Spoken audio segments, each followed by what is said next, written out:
اگلا جو موضوع ہے ہمارا وہ آپ حضرات کے سامنے اس کا عنوان موجود ہے، شبان المسلمین کا نام، اساس اور تنظیمی ڈھانچے کا تعارف۔ یہ موضوع اس اعتبار سے بڑا اہم ہے کہ ظاہر بات ہے یہ ایک نئی جماعت ابھی معرض وجود میں آئی ہے، اور اس کا ایک تفصیلی تعارف آپ حضرات کے سامنے پیش کرنا بہت ضروری ہے، اس اعتبار سے بھی کہ اس تنظیم کا اسٹرکچر کیا ہے اور جو اساس ہے، تنظیمی اساس یعنی امارت جو ہے، اس کی بنیاد کن چیزوں پر ہے۔ اور یہ کہ اس ضمن میں مجھے صرف یہ بات عرض کرنی ہے کہ یہ سفر آغاز ہم نے کیا تھا 1 سال پہلے، 21 ستمبر جو 2019 کو ہمارا بیروٹ میں اجلاس ہوا تھا پہلا، اس کے بعد سے لے کے اب تک اس ضمن میں ہمارے 14 اجلاس الحمدللہ ہوئے ہیں، جن میں 8 اجلاس وہ تھے کہ جن میں جو بھی ہم نے فورم بنایا تھا آل پاکستان عبوری مشاورتی کونسل کے عنوان سے، جس میں ہم نے پورے پاکستان سے جو ہمارے ساتھی ہیں ان کے نمائندوں کو لیا تھا، اور یہ 62 اراکین پر مشتمل ایک فورم تھا آل پاکستان عبوری مشاورتی کونسل، جس کا پہلا اجلاس بیروٹ میں ہوا تھا ستمبر 2019 میں، اور آخری اجلاس اس کا جو ہے وہ آخری مہینے میں ہوا ہے، یعنی لاسٹ سپٹمبر میں۔ اس کے بعد بلکہ 5 اکتوبر کو بھی ہم نے ایک اجلاس الحمدللہ کیا تھا۔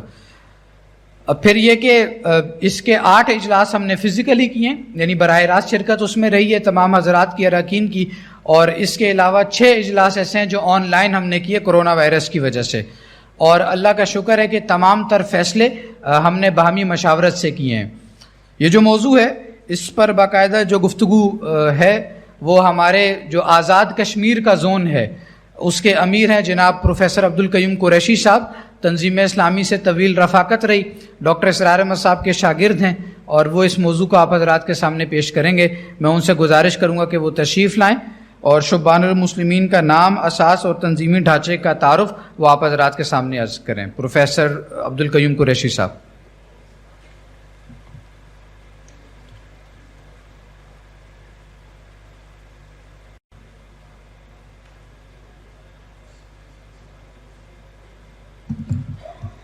السلام علیکم ورحمۃ اللہ وبرکاتہ۔ الحمدللہ وکفا والصلاۃ والسلام علی من لا نبی بعدہ،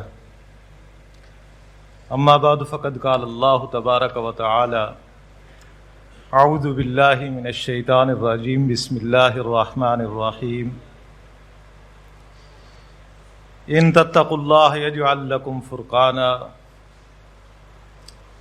صدق اللہ العظیم۔ رب اشرح لی صدری ویسر لی امری واحلل عقدۃ من لسانی یفقہوا قولی۔ اللہم ربنا الہمنا رشدنا واعذنا من شرور انفسنا، اللہم وفقنا لما تحب وترضى، آمین یا رب العالمین۔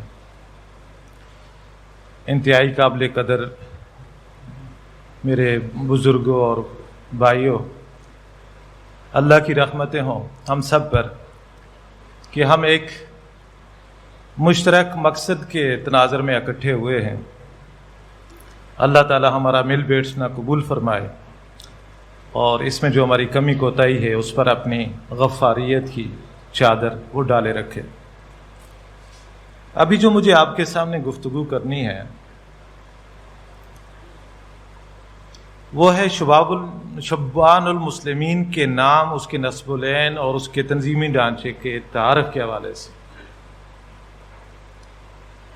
اور اس کا کچھ تعارف تو جو 2 سالہ ہمارا عبوری دستور ہے اس میں بھی آپ ملاحظہ کر سکتے ہیں، جس کی جانب جو ہے اشارات کیے ابھی بھائی جان خالد محمود عباسی صاحب نے۔ کافی میرا کام جو ہے آسان ہو گیا ہے۔ بہرحال کچھ چیزیں جو ہیں جو انہوں نے چھوڑی ہیں وہ بلینکس میں کوشش کرتا ہوں کہ فل کر دوں۔ سب سے پہلے اس کے نام کے حوالے سے،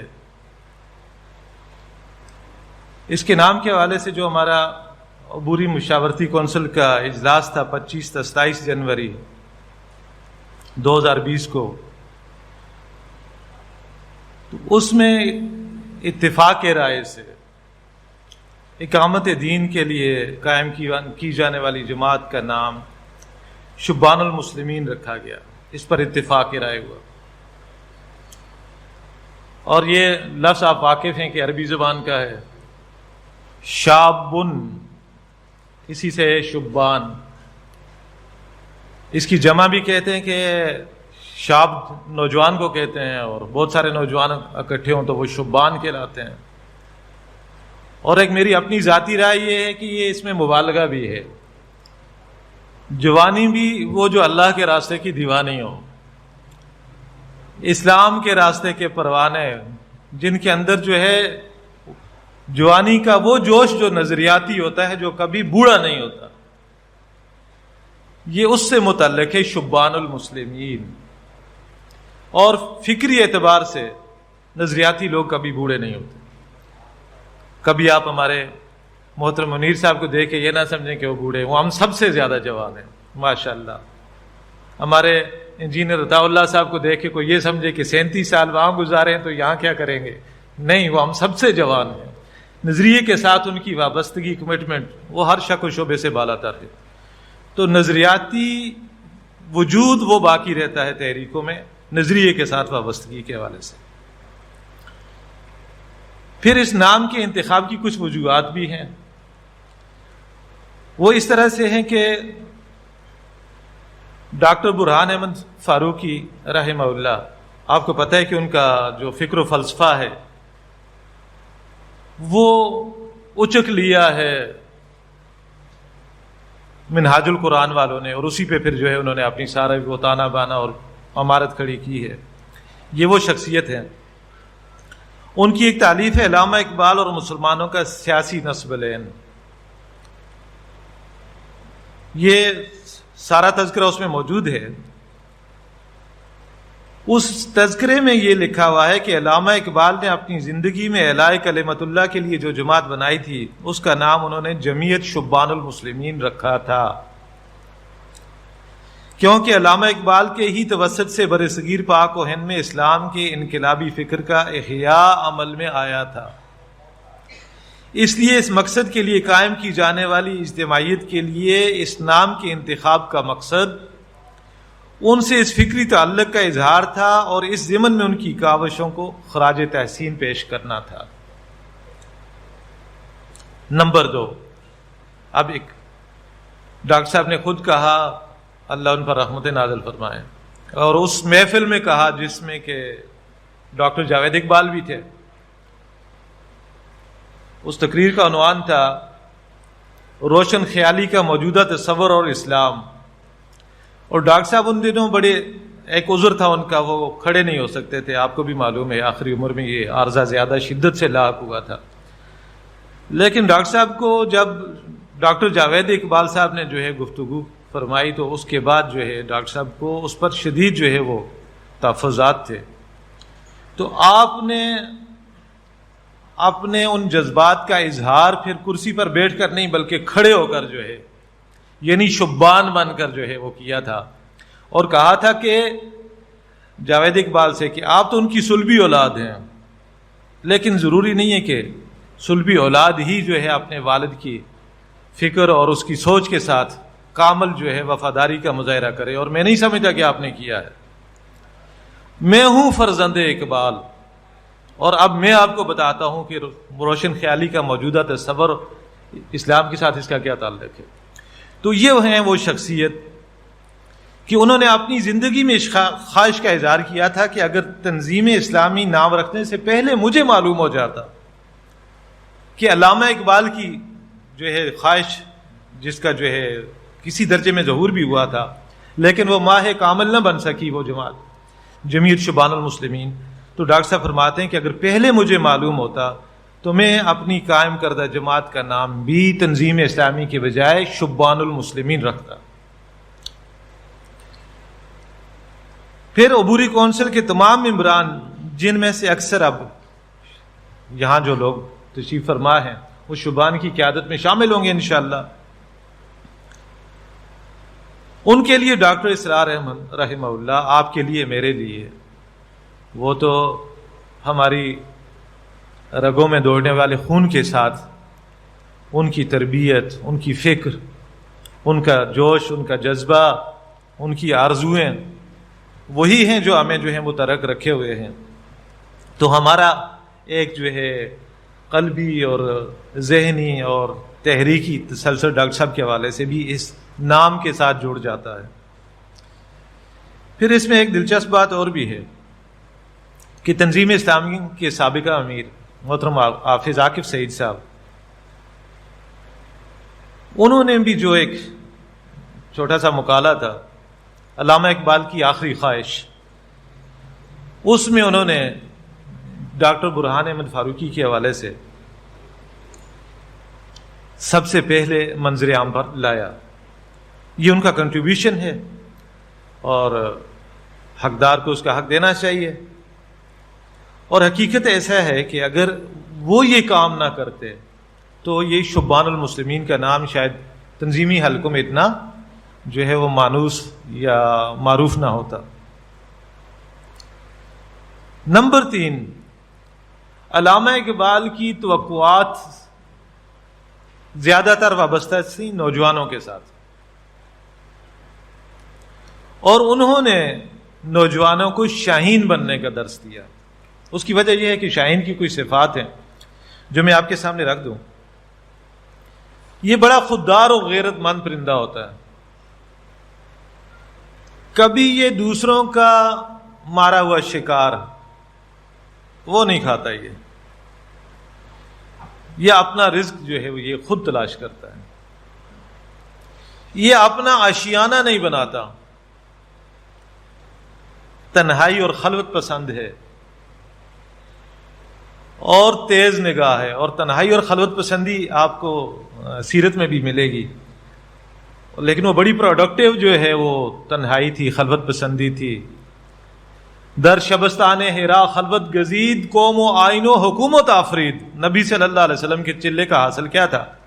ایک قوم، ایک آئین اور ایک نظام حکومت، نظام عدل اجتماعی۔ تو اسے عام جو ہے وہ ایک متصوفانہ بتکلف صوفی بننا اور بتکلف چلا کشی کرنا، اس کے ساتھ جو ہے آپ گڑ مکس نہ کیجیے۔ تو وہ خلوت پسند بھی ہے، اور خلوت تنہائی میں انسان کی سوچ کے جو ہے وہ دائرے تیز بھی ہوتے ہیں، وسیع بھی ہوتے ہیں۔ یہ فائدہ ہوتا ہے تنہائی میں بیٹھ کے غور و فکر کرنے کا۔ تو علامہ اقبال کی خواہش تھی کہ یہ تمام خصوصیات جو ہیں نوجوانوں میں پیدا ہو جائیں، اسی لیے انہوں نے کہا کہ عقابی روح بیدار ہوتی ہے جب نوجوانوں میں نظر آتی ہے ان کو اپنی منزل آسمانوں میں۔ پھر وہ چھوٹی چھوٹی باتوں پہ، یہ دنیا میں اپنے آپ کو اکوموڈیٹ کرنا، اپنے لیے راحتیں سمیٹنا، اپنے لیے آسائشیں حاصل کرنے کی کوشش، کیریئر پلاننگ، دس دیٹ، اس میں پھر وہ زیادہ اپنا وقت ضائع نہیں کرتے، بلکہ وہ اپنی اصل زندگی، الکیس من دان نفسہ وعمل لما بعد الموت، دانا وہ ہے جس نے اپنے نفس کو دان کر لیا، اس کو زیر کر لیا، اور اس نے محنت کی اس زندگی کے لیے جو موت کے بعد آنے والی ہے۔ تو وہ چاہتے تھے کہ یہ خصوصیات نوجوانوں کے اندر پیدا ہو جائیں تاکہ وہ ایک مثالی قوم کی تشکیل کرنے کے قابل بن سکیں۔ جب تک یہ صفات نہیں آئیں گی تو ظاہر ہے پھر وہ کوئی تعمیری کام نہیں کر سکیں گے۔ صفات آئیں گی تو ایک نئی قوم جو ہے وہ اس کو کھڑا کرنے میں وہ چیزیں معاون ثابت ہوں گی۔ نیز علامہ اقبال یہی خصوصیات ہر مسلمان میں بھی دیکھنا چاہتے تھے۔ ان کے نزدیک جوانی محض کم سنی نہیں ہے، یعنی عمر میں کم ہونے والی بات نہیں ہے، بلکہ ہر دم ایک بڑے مقصد کے لیے جد و جہد کرتے رہنا اور اپنے خون کو گرم رکھنا ہی دراصل جوانی ہے۔ با مقصد زندگی گزارنے والا شخص بوڑھا نہیں ہوتا، جوانی رہتا ہے۔ اسی لیے کہا کہ تو اسے پیمانہ امروز و فردا سے نہ ناپ، جاویداں پہ ہم دواں ہر دم جواں ہے زندگی۔ اور پھر ساتھ یہ بھی کہا کہ ہے شباب اپنے لہو میں جلنے کا نام، سخت کوشی میں ہے زندگانی انگوی۔ یہ جو شہد کی مکھیاں شہد بناتی ہیں، اس میں یہ خودکش سوسائیڈل اٹیکس بھی کرتی ہیں۔ آپ دیکھیں وہ جو آپ کو ڈسے گی، اگر آپ کبھی جو ان کے چھتے کے پاس جائیں، وہ ڈسنے کے بعد مر جائے گی، وہ اپنی متاع لٹنے نہیں دیتی، بڑی ہوشیار اور چوکنا اور چوکس رہتی ہے۔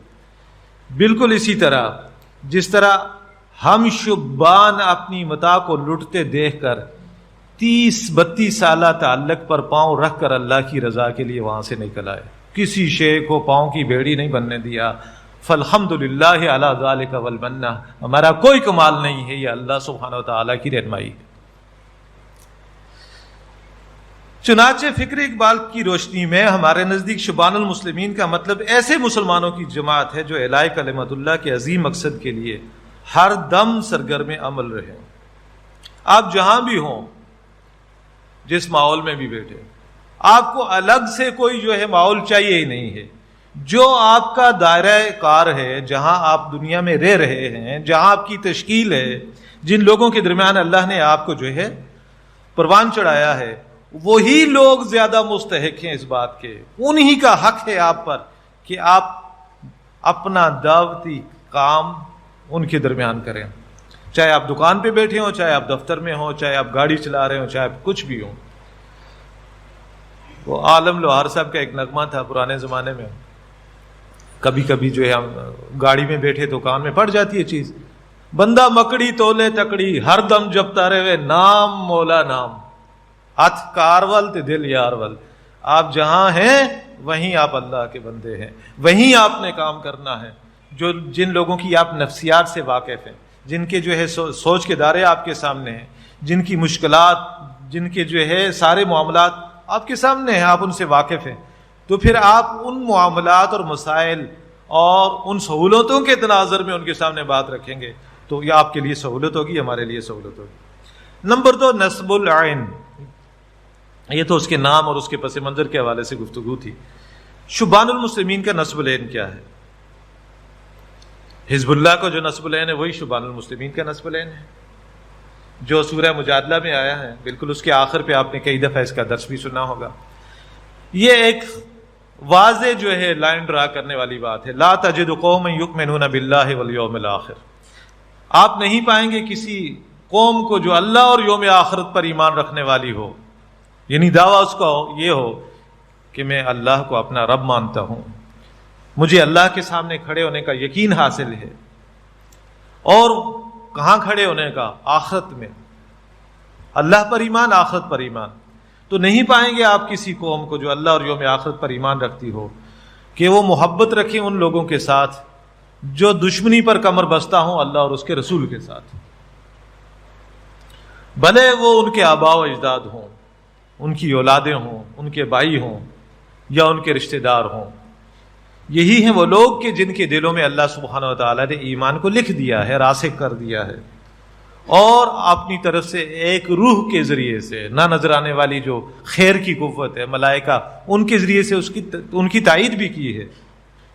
اور اللہ تعالیٰ نتیجتاً انہیں داخل فرمائے گا ان باغات میں جن کے دامن میں نہریں بہتی ہیں، اور رہیں گے اس میں ہمیشہ ہمیش.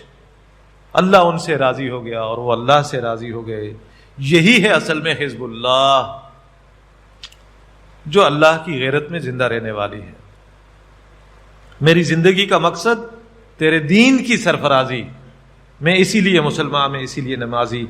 اور فرمایا الا ان حزب اللہ هم المفلحون، آگاہ رہو کہ حزب اللہ ہی فلاح پانے والی ہے، یہی کامیاب ہونے والے ہیں. اب یہ اشارہ دونوں طرف، اخروی کامیابی بھی اور دنیاوی کامیابی بھی. جو اس حزب اللہ میں اللہ کے دین کی غیرت میں جیے، اپنا سب کچھ لگا دیا، ان کی آخرت سنور گئی. اور اگر سب کے سب ایک حزب اللہ میں ہیں اور ان کے سامنے مقصد وحید کیا ہے، اعلاء کلمت اللہ، تو اللہ سے کچھ بعید نہیں ہے کہ اللہ تعالیٰ دنیا کے اندر جو ہے انہیں امتیاز دے دے، کامرانی دے دے، کامیابی دے دے. اسی لیے میں نے شروع میں ایک آیت بھی پڑھی تھی، ان تتقوا اللہ یجعل لکم فرقانا. اگر آپ تقوی اختیار کریں گے تو اللہ تعالیٰ آپ کو ڈسٹنکشن دے گا، امتیاز دے گا، آپ کو نمایاں کر دے گا. اور حدیث شریف میں نبی اکرم صلی اللہ علیہ وسلم نے فرمایا، اسی آیت کے مفہوم کا حامل ہے وہ ٹکڑا بھی قول رسول، وہ بھی سن لیں آپ. من عمل بما علم، جس شخص نے عمل کیا اپنے معلوم پر، اپنے علم پر، ورثہ اللہ ما لم یعلم، اللہ تعالیٰ جو چیزیں اسے نہیں آتی ان کا بھی وارث بنا دے گا. جو ابھی بات ہوئی تھی بھائی جان خالد عباسی صاحب نے کی، انہوں نے کیا بات رکھی کہ یہ فکر اسلامی سمجھ نہیں آتی ہے. ٹھنڈے میٹھے کوٹھے میں بیٹھ کے اور جناب بڑے اچھی طرح جو ہے سٹنگ ارینجمنٹ ہے اور افیکٹس کے ساتھ آپ لوگوں کے سامنے جناب وہ دعوت رکھیں، آپ جو ہے اچھا درس دے لیں گے، اچھا واز ہو جائے گا، لیکن فکر اسلامی نہ ان کے پلے پڑے گی نہ آپ کے پاس آئے گی کبھی. اس کے رسوخ کے لیے ضروری ہے کہ میدان عمل میں اترا جائے. جب آپ دعوتی کام کریں گے تو آپ کی فکر پختہ ہوگی, تازہ ہوگی. ہر لمحے جو ہے اس کے کئی گوشے, کئی پہلو آپ کے سامنے نئے نئے انداز میں جو ہے وہ آ جائیں گے. آپ کو تجربہ ہوگا کہ ہم جب دورہ ترجمہ قرآن میں شریک ہوتے ہیں رمضان میں, حالانکہ اکثر یہ ہماری زندگیوں میں رہا ہے, یا دورہ ترجمہ قرآن سنا یا سنایا یا یہ فریضہ ادا کیا, لیکن جب بھی نئے سرے سے قرآن مجید کو بیان کیا یا سنا تو نئے نئے گوشے اس کے سامنے آتے ہیں. یہی معاملہ ہوتا ہے کہ جب دعوت لے کر ہم میدان میں جاتے ہیں اس نصب العین کے تناظر میں, کہ دنیا کے اندر اللہ کرے کہ اس اجتماعیت کے ذریعے اللہ کا دین غالب اور قائم اور نافذ ہو جائے, اور اس غلبے کی جدوجہد میں لگنے کی وجہ سے ہماری آخرت سنور جائے. یہ دو اعتبارات سے نصب العین سامنے ہو تو پھر یہ چیزیں کبھی بھولتی نہیں ہیں, ان پر گرد نہیں پڑتی. تو ایک حصہ تحریک کے نصب العین کو واضح کرتا ہے اور دوسرا اس تحریک سے منسلک افراد کے نصب العین کو. جہاں تک تحریک کے نصب العین کا معاملہ ہے تو یہ اعلاء کلمت اللہ یعنی اقامت دین ہے, تکبیر رب ہے, نظام خلافت کا قیام ہے, جبکہ اس سے منسلک رفقا اور اراکین کا نصب العین رضائے الہی اور نجات اخروی بذریعہ اقامت دین. اس بات کو ذرا اچھی طرح سے آپ نے جو ہے من میں اتار لیجئے, نجات اخروی بذریعہ جد و جہد غلبہ و اقامت دین, اس کے ذریعے جو ہے نجات اخروی فرد کو حاصل ہو سکتی ہے. ایک بہقی شریف میں ایک روایت آئی ہے, شعب الایمان میں امام صاحب نے اس کو جو ہے وہ لائے ہیں. وہ مشہور حدیث ہے, آپ نے سنی بھی ہوگی, اور یہ حدیث آپ کو خطبات الاحکام مولانا اشرف علی تھانوی رحمۃ اللہ علیہ کا جو خطبات کا مجموعہ ہے اس میں غالباً 32واں یا 33واں خطبہ ہے, نہیں امر بالمعروف اور نہیں عن المنکر کے حوالے سے. اس میں بھی یہ حدیث موجود ہے, لکھی ہوئی ہے, اوحى اللہ عز وجل الی جبرائیل علیہ السلام, کہ اللہ سبحانہ و تعالی نے جبرائیل علیہ السلام کو حکم دیا, وحی کی ان کی طرف, ان اقلب مدینہ قضا و قضا باہلھا, کہ جبرائیل جائیے فلاں بستی کے مکین میرے عذاب کے مستحق ہو چکے ہیں, آپ جائیے اس بستی کو اٹھائیے اور پٹخ دیجئے زمین پر, ان کو ہلاکت سے دوچار کر دیجئے. اب جبرائیل جاتے ہیں اور بستی کے جو ہے بالکل داخلے پر ہی, مین راستے پر ہی, صدر دروازے پر ہی, وہاں وہ ایک چیز دیکھتے ہیں, پھر وہ اللہ کے سامنے رکھتے ہیں. قال یا رب ان فیہم عبدک فلانا, عرض کرنے لگے کہ اے میرے مالک ان بستی والوں میں تیرا ایک ایسا بندہ ہے, لم یعصک طرفۃ عین, جس نے پلک جھپکنے کی دیر بھی کبھی تیری نافرمانی نہیں کی. گویا بالکل اپنی ظاہر سے پورا مفتی غلام رسول تھا, وہ سر تا پا. اسے دیکھ کے بس یاد آتا تھا کہ ہاں اللہ والی شخصیت ہے. اب جبرائیل کی گواہی ہے, کیسے پٹخ دوں. ریکارڈ اس کا بتا رہا ہے کہ پلک جھپکنے کی دیر بھی کبھی غافل نہیں رہا, جنت میں بوٹے اور پنیریاں لگاتا رہا, کیسے اس کو پٹخ دوں. تو اللہ سبحانہ و تعالی نے فرمایا اقلبھا علیہ وعلیہم, جبرائیل پٹخو اس کو, پہلے اس پر پٹخو, بعد میں بستی والوں پر جو ہے پٹکنا, بعد میں بستی والوں پر بستی کو الٹنا. کیوں؟ فإن وجہہ لم یتمعر فی ساعۃ قط, برائیاں آ کر اس کے حجرے کے ساتھ ٹکراتی رہیں, دن بدن جو ہے ترقی کرتی چلی گئیں. لوگ اپنی عاقبت سے بیگانہ اور اپنے مالک کے احکامات سے مفرور ہوتے رہے, لیکن کبھی اس کے چہرے پر جو ہے بل نہیں پڑے, ماتھے پر بل نہیں آئے, اس کو بخار نہیں چڑھا. ایسے بے اہمیت آدمی کا میرا ذکر کرنا اس کا کوئی فائدہ نہیں ہے, یہ فریب نفس ہے. تو اللہ کے دین کی غیرت میں زندہ رہنا اور اپنی نجات کو منحصر سمجھنا اس کے دین کے غلبے کی جد و جہد میں, یہ ہے فرد کا اور اس تحریک کا نصب العین. اور فرد کو جماعت کے ساتھ کیوں جوڑا؟ یہ بھی نبی صلی اللہ علیہ وسلم نے فرمایا کہ ایاکم والفرقہ، کوئی رہبانیت نہیں ہے اسلام میں کہ آپ الگ تلگ کہیں جو ہے دھونی جما کے بیٹھ جائیں. تنہا رہنے سے بچو، ایاکم والفرقہ فإن الشیطان مع الواحد، اکیلے بندے کے ساتھ شیطان ہے، پکا اس کا بیری ہوتا ہے وہ. وَمِنَ الْإِثْنَيْنِ أَبْعَدْ، دو سے کوسوں دور ہوتا ہے، بہت دور ہوتا ہے. وہ دو جو اللہ کی بندگی پر اکٹھے ہوں. اور آپ کو پتہ ہے دو سے جماعت بن جاتی ہے. آپ سفر میں ہیں، دو ہی بندے ہیں، آپ نماز پڑھنا چاہیں گے تو ایک امام ایک مقتدی. یہی معاملہ ہے کہ نبی اکرم صلی اللہ علیہ وسلم نے جب یہ کام شروع کیا تھا، یا معاشر قریش انی رسول اللہ علیکم خاصۃ، آپ کے ساتھ دوسرا کون کھڑا تھا؟ کوئی بھی تو نہیں تھا.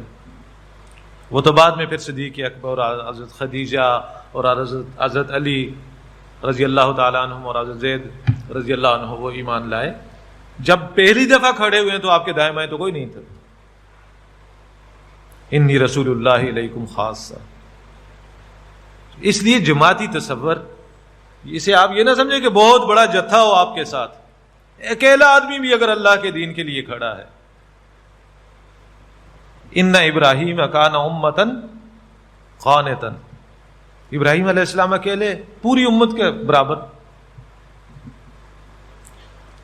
شاکرا لانعمہ اجتباہ وہداہ الی صراط مستقیم، اس کی نعمتوں کی شکر گزاری کا ایک تقاضا یہ ہے کہ اس کے دین کی غیرت میں جیا جائے، چاہے باپ کو چھوڑنا پڑے، چاہے بیٹے کی گردن پہ چھری چلانی پڑے.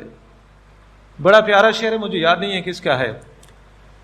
آرزوؤں کا خون ہو یا حسرتیں پامال ہوں، اب تو اس دل کو تیرے قابل بنانا ہے مجھے. محبتوں کی قربانی دیں گے اللہ کے دین کے لیے تو تب سمجھے کہ آپ اللہ کے ولی ہیں،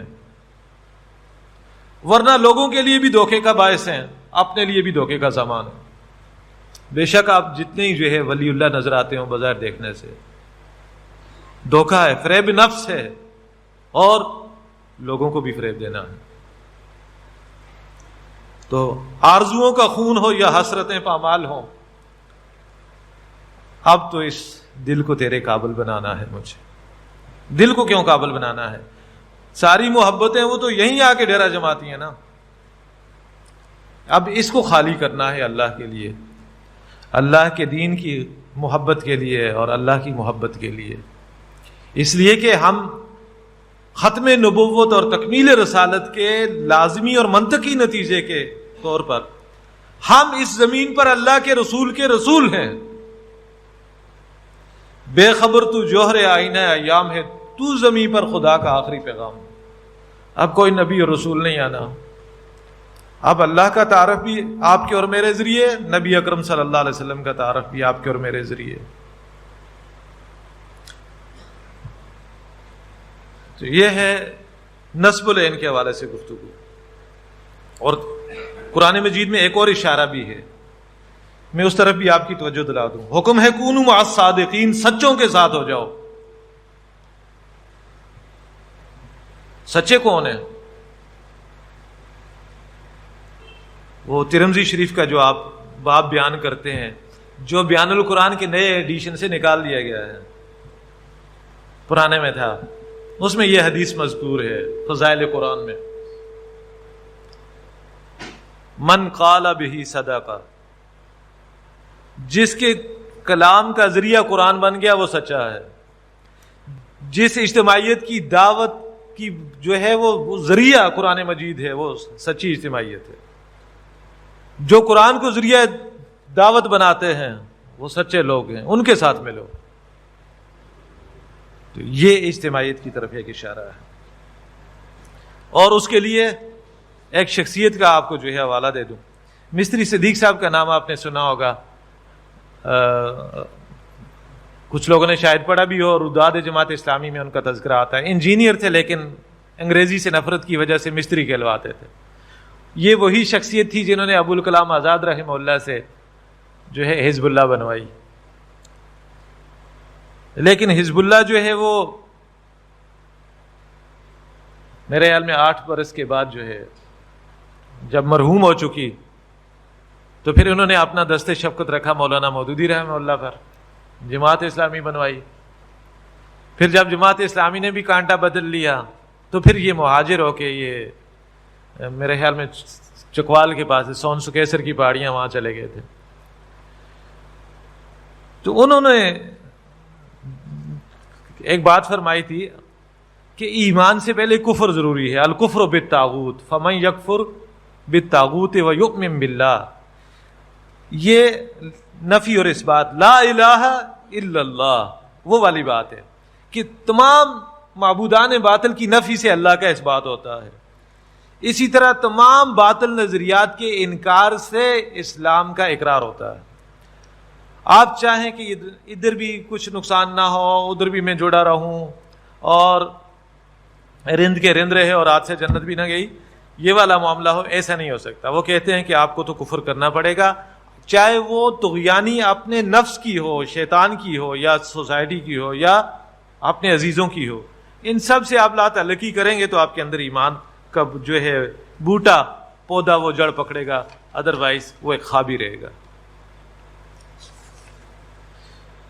اس ضمن میں جو ہے کچھ مغالطے ہمارے ہاں سابقہ جماعتوں کے جو ہے عمائدین کے ہاں جو پائے جاتے تھے, میں نے اشارہ کر دیا ہے, جن کی وجہ سے جو ہے ان جماعتوں میں خانقائی فکر اس کو جو ہے پنپنے کے کچھ مواقع پیدا کیے گئے یا ان کو مواقع مل گئے اس فکر کو.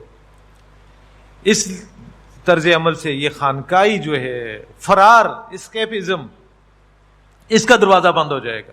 جب اللہ کے دین کی غیرت میں جینا شروع کریں گے تو پھر انشاءاللہ اسی میں جو ہے نجات بھی ہے اور وہی ہمارے لیے دنیا کے اندر عروج کا باعث بنے گا. نمبر 3, یہ اہم نقطہ ہے, شبان المسلمین کی اساس اجتماعی دستوری عمارت پر رکھی گئی ہے. اس سے پہلے جو ہے آپ شخصی عمارت اور شخصی دستوری عمارت کی اساسات سے تو آگاہ ہیں. جس طرح ہمارے استاد محترم ڈاکٹر اسرار احمد رحمہ اللہ اور دیگر جو ہے اسلامی سیاسی جماعتوں کی بنیاد عموماً شخصی عمارت پر رکھی گئی. یہ جمعیت علماء اسلام کا بھی آپ دیکھ لیں. جبکہ جماعت اسلامی کی بنیاد شخصی دستوری کی اساس پر رکھی گئی تھی, جس میں اختیارات امیر اور شورا کے مابین منقسم ہیں. ہم نے جس کو اساس بنایا ہے یا اپنایا ہے وہ ان سے منفرد ہے بالکل, اور ہمارے علم, ہمارے مذاکرے, ہماری مشاورت کے مطابق اس کی نظیر کچھ مغربی ممالک کے آپ کو مل جائے گی. ان کے سیاسی نظاموں میں امت مسلمہ میں تحریکی یا سیاسی سطح پر اس کی کوئی مثال نہیں ملے گی. اس میں اختیارات امیر اور شورا کے بجائے شورا اور مجلس منتظمہ میں تقسیم کیے گئے ہیں. امیر اور شورا کے بجائے شورا اور مجلس منتظمہ کے درمیان تقسیم کیے گئے. یعنی امیر کی جگہ بھی ایک چھوٹا اجتماعی ایگزیکٹو ادارہ مجلس منتظمہ موجود ہے, اجتماعی عمارت ہے. اس کی حکمت کیا ہے کہ اقدام اور تصادم کے مراحل سے پہلے جس قسم کی جد و جہد درکار ہے اس میں اجتماعی قیادت اس لحاظ سے زیادہ موزوں ہے کہ اس میں مختلف مزاج اور مختلف طبقات اور ذہنی صلاحیت رکھنے والے رفقاء اور اراکین کی نشو و نما بہتر انداز میں ہو سکتی ہے. کیونکہ یہ دیکھا گیا ہے کہ ایک بڑی شخصیت کے کسی تحریک جماعت کے اختیارات پر حاوی ہونے کی وجہ سے کسی اور مساوی بڑی شخصیت کی گنجائش نہیں رہتی. یعنی برگد کے درخت کے نیچے کوئی دوسرا درخت پروان نہیں چڑھتا. اقدام و تصادم کے مراحل میں اب وہ یقینا اللہ کرے ہماری زندگی میں آ جائے تو وہاں پھر تھوڑی سی نوعیت بدلے گی. تو اس میں جو جس قسم کا ڈسپلن اور جو سماوتات کا معاملہ ہوتا ہے, جو درکار ہوتا ہے, اس کے لیے شخصی دستوری سے بھی زیادہ شخصی عمارت کو ہم زیادہ موزوں بھی سمجھتے ہیں. اور سیرت میں ہمیں اس کا ایک حوالہ بھی ملتا ہے کہ نبی صلی اللہ علیہ وسلم نے جب اقدامی مرحلے میں آپ صلی اللہ علیہ وسلم داخل ہوئے ہیں تو پھر آپ صلی اللہ علیہ وسلم نے جو بیعتیں لی ہیں وہ یوں سمجھیے کہ بیعت علی الموت بیعت رضوان ہے, وہ اس کی نمایاں مثال ہے. تو اس موقع پہ شخصی بیعت بھی کی جا سکتی ہے. اور شبان المسلمین کے عبوری دستور میں یہ آپشن بھی موجود ہے, رکھا گیا ہے کہ ان مراحل میں ایسا کیا جا سکتا ہے. آخر میں تنظیمی ڈھانچہ جو ہے شبان المسلمین کی اساس اجتماعی دستوری عمارت پر رکھی گئی ہے جس میں امارت مجلس منتظمہ کے پاس ہے جبکہ شورا اس پر نگران ادارہ ہے۔ اس طرح تنظیمی ڈھانچہ ان دو بڑی اکائیوں پر مشتمل ہے، منتظمہ اور شورا۔ پھر مجلس منتظمہ کے نیچے زونز کی تقسیم ہے۔ مجلس منتظمہ دراصل انہی زونز کے امراء پر مشتمل ہے۔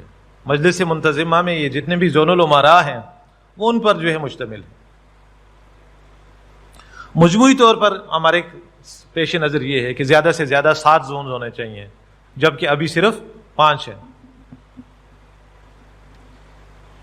جن کے 5 امراء ان زونز میں موجود رفقا کی اکثریت سے چنے گئے ہیں، جو محترم نوید عباسی صاحب ہیں ہمارے، آپ واقف ہیں ان سے، ایک زون کے وہ امیر ہیں، پھر انجینئر عطا اللہ خان صاحب ہیں ہمارے میزبان، یہ ایک زون کے امیر ہیں، اسی طرح محترم اسد جعفری صاحب ہیں، ایک زون ان کے جو ہے امارت میں ہے، پھر انجینئر مدثر رشید صاحب ہیں، وہ جو بیرونی زون ہے اس کے امیر ہیں، اور ایک زون کی ذمہ داری میرے کندھوں پہ بھی ہے۔ اللہ تعالیٰ اس میں مجھے جو ہے وہ سہولت دے کہ اس بوجھ کے اٹھانے میں کہ ایسا نہ ہو کہ اخروی مواخذے کا باعث بن جائے۔ اللہ تعالیٰ ہمارے لیے سہولت پیدا فرمائے۔ شورا کی سیٹوں کی تعداد زیادہ سے زیادہ 25 ہے، جس پر ممبران کو تاسیسی اراکین اکثریت کی بنا پر منتخب کریں گے، جبکہ تاسیسی رکن وہ ہوگا جو اس تاسیسی اجتماع میں شرکت کو یقینی بنائے گا۔ تحریک میں شمولیت کے 3 درجات رکھے گئے ہیں: معاون، رفیق اور رکن۔ معاون کے لیے کسی فارم یا عہد نامے پر دستخط کرنا ضروری نہیں ہے۔ اگر وہ نصب العین سے متفق ہے اور کسی بھی حیثیت میں معاونت کرنے کا یعنی تعاون کرنے کا ارادہ رکھتا ہے تو اس کا اندراج اس کی اجازت سے معاونین میں کیا جائے گا۔ کوئی بھی شخص شبان المسلمین کے رفاقت فارم پر دستخط کر کے تحریک کا رفیق بن سکتا ہے۔ کسی رفیق کی درجہ رکنیت پر تقرری یعنی اسے رکن قرار دینا، یا جس طرح وہ تنظیم میں ہوتا تھا ملتزم رفیق قرار دینا، شورا کے تحت قائم کردہ شعبہ تربیت وہ تعین کرے گا، وہ سفارشات جو ہے ارسال کرے گا کہ اب فلاں شخص اس کو جو ہے درجہ رکنیت پر اس کو فائز کیا جائے، تو پھر اس کو فائز کیا جا سکے گا۔ اور اس تقرری کے بعد وہ عہد نامہ رفاقت، وہ رفیق جو عہد نامہ رکنیت پر دستخط کرے گا اور تحریک کا رکن بن جائے گا۔ یہ ہے مختصر سا وہ شبان المسلمین، یعنی اس تحریک کا نام، اس کا نصب العین اور اس کے تنظیمی ڈھانچے کا تعارف جو میں نے آپ کے سامنے رکھا۔ اب ایک آخری بات آپ سے کر کے میں اجازت چاہوں گا کہ نبی صلی اللہ علیہ وسلم نے ایک خاص موقع پہ صحابہ کے درمیان بیٹھے ہوئے ہیں، لیکن مستقبل کے لیے ایک تمنا کی، یعنی ان کی تمنا کا مرکز و محور وہاں موجود لوگ نہیں تھے، آئندہ والے زمانے کے لوگ تھے۔ یا لیتنی لقد لقیت اخوانی، یہ کاش کہ میری ملاقات میرے بھائیوں سے ہو۔ پھر صحابہ کے کلیجے کو جو ہے ایک دم ہاتھ نہیں پڑ گیا، فوراً سب کی زبان سے نکلا لسنا اخوانوں کا یا رسول اللہ، اے اللہ کے رسول صلی اللہ علیہ وسلم، ہم آپ کے بھائی نہیں ہیں، یعنی بیٹھے آپ ہمارے درمیان ہیں اور ملاقات کی تمنا کسی اور سے ہے اور بھائی بندی بھی کسی اور کے ساتھ جوڑ رہے ہیں۔ تو حضور صلی اللہ علیہ وسلم نے فرمایا بلا، کیوں نہیں، آپ تو میرے بھائی ہیں، ولیکن قوم یجیون من بعد، لیکن میری مراد ہے اس قوم کی، اس گروہ کی جو بہت بعد میں آئیں گے، لیکن ان کی صفات کیا ہوں گی جس کی وجہ سے مجھے ان سے ملاقات کی تمنا ہے۔ یؤمنون بی ایمانکم، وہ مجھ پر ایمان لائیں گے، میری رسالت کی اور میری لائے ہوئے دین و شریعت کی جو ہے اس پر اس کا یقین کر لیں گے جیسے تم نے کر لیا۔ وَيُصَدِّقُونِ تَصْدِيقَكُمْ، اور وہ تصدیق کریں گے اس سب کی جس کی تم نے تصدیق کی، جیسا کہ تم نے تصدیق کی۔ اور یہ ایمان کی اصطلاحی تعریف میں یہ بات آتی ہے کہ ہر اس شے کو سچا مانتے رہنا پوری زندگی، اور لوگوں کے سامنے منوانے کے لیے رکھتے رہنا جو لے کے آئے ہیں جناب محمد رسول اللہ صلی اللہ علیہ وسلم، تصدیقم بما جاء بہ النبی صلی اللہ علیہ وسلم، یہ ایمان کی تعریف ہے۔ تو پورے کے پورے دین کی جو ہے تصدیق کرنا، پورے کے پورے دین کی دعوت دینا، پورے کے پورے دین کی اقامت کے لیے کوشش اور جد و جہد کرنا. یہ ہے وَيُصَدِّقُونِي تَصْدِيقَكُمْ وَيَنْصُرُونِي نَصْرَكُمْ، اور وہ میری مدد کریں گے جیسے تم نے مدد کی. یا لیتنی لقد لقیت اخوانی، ایک کاش کہ میں اپنے ان بھائیوں سے ملوں جو بہت بعد میں آنے والے ہیں. اب آخری بات یہ ہے کہ جو میں نے سبق آپ کے سامنے رکھا ہے، اپنی معلومات کا ایک حاصل جو ہے وہ سنایا ہے آپ کو، آپ بھی اس پر غور و فکر کیجئے. اپنے دائیں بائیں جو ہے محنت کا اور مشقت کا اور جد و جہد کا ہدف متعین کیجئے، اور یاد رکھیے کہ جہاں میں اہل ایمان صورت خورشید جیتے ہیں، ادھر ڈوبے ادھر نکلے، اور اگر اللہ نہ کرے ادھر ڈوبے کہیں اور نکلیں گے انشاءاللہ. قتل گاہوں سے چن کر ہمارے علم اور نکلیں گے عشاق کے قافلے، جن کی راہ طلب سے ہمارے قدم مختصر کر چلے درد کے قافلے. اقول قولی ھذا استغفر اللہ لی ولکم ولسائر المسلمین والمسلمات. جزاکم اللہ خیرا.